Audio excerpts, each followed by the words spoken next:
So I want to push back a little bit about, well, I'll push back a little bit and I want your thoughts, because you were talking about, you said, I think Kay, it was you who said that, that early marriage isn't necessarily the solution to this, that we don't just want to go back to the 1950s, right? But I guess my question is, how do we, I mean, I agree that there shouldn't be like this complete social pressure that you have to get married when you're early 20s, or else you're really not on top of it. Something's wrong with you. And that clearly, that's not something we want to.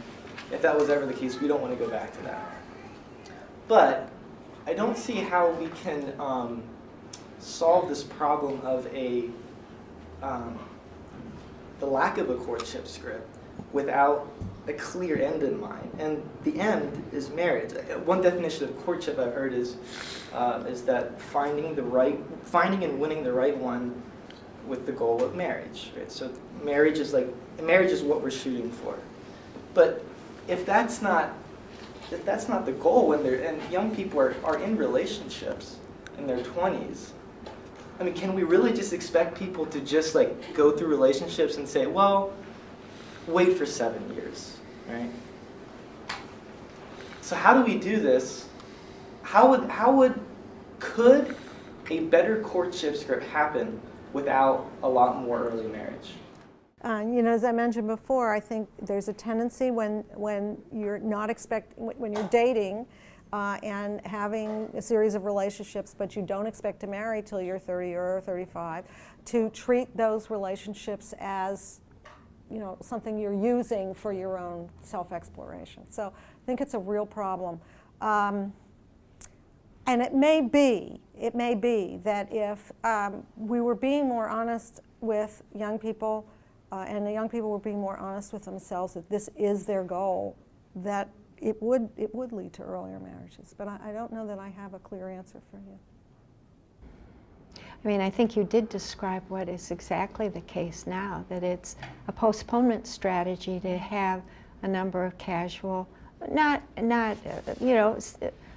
warm, affectionate, sexual, serious relationships, 2 or 3 or 4, but with no destination of marriage in sight. It's just a postponement strategy.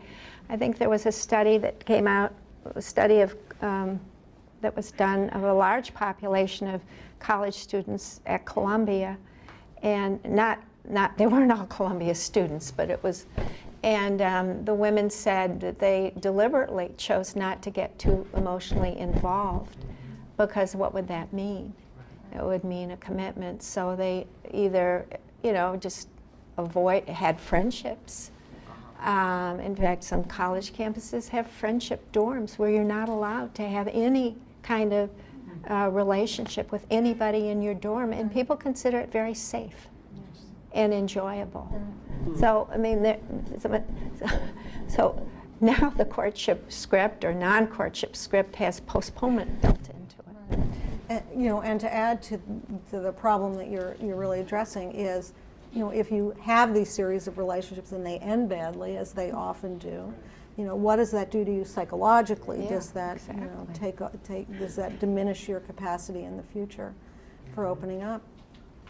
It's a good question. I always think that when I buy something and the clerk is really rude, that it's not me, it's a series of rude customers that preceded me, and it's kind of the same idea. I mean, you're responding not through your history, as well as in your direct encounter with somebody. Or maybe you just have a nasty clerk.